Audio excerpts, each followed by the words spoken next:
Bonjour, je m'appelle Guy Helminger. J'écris en allemand, mais puisque Jean Portante a traduit quelques de mes poèmes en français qui ont été publiés dans cette anthologie, Ligne de partage, je peux vous lire quelques poèmes maintenant, 3 poèmes à vrai dire, en français. Le premier s'appelle Attitude.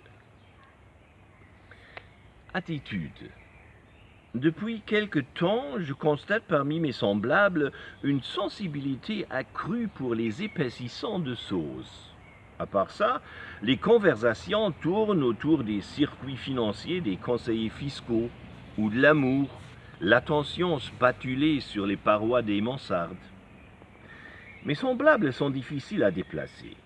Ma femme et moi parlons poliment avec des plans de ville, les pliants et froissants, mais leur fibre est résistante et ils changent rarement.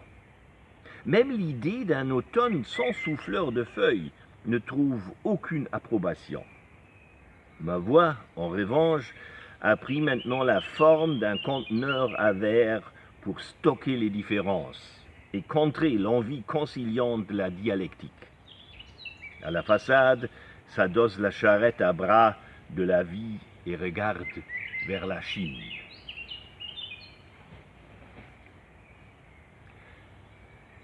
Fin avril. Fin avril a bondi la lumière des canettes Coca pour échapper à nos coups de pied. Partout, le printemps se répandait comme une balade des vents et nous aboyions contre le ciel, ce chien bleu.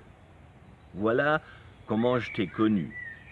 Nouveau, cependant, était le cliquetis dans ton genou, comme si une langue bantoue y cherchait la liberté. Y avait-il des oisillons, des oies à joues blanches peut-être qui voulaient révolutionner les routes aériennes? Les ombres de notre pensée étaient enchâssées dans les mêmes paquets de cigarettes, sentaient l'incendie criminel et les conversations subtropicales. Bien entendu, nous savions que c'est le moment où l'armoire de nuit parle au manteau, les interrogeant sur la forêt d'où provient son bois. Mais qu'est-ce qui changerait si elle apprenait? Nous nous possédions. Il n'y avait aucune raison d'attacher les chevaux au silence. Et le troisième? Inventaire.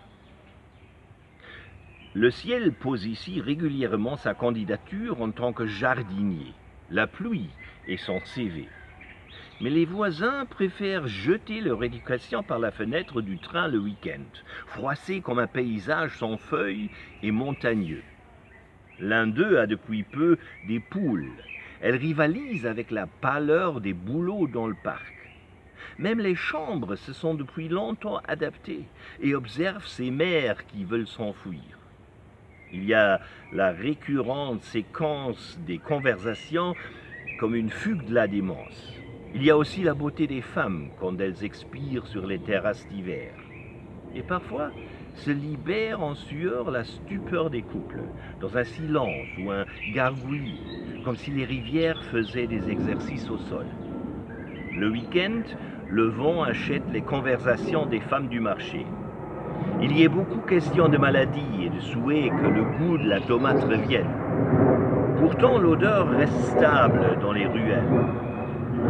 J'ai vu tout cela parce que le soir, j'ai sauté à temps de l'ourlet des chansons.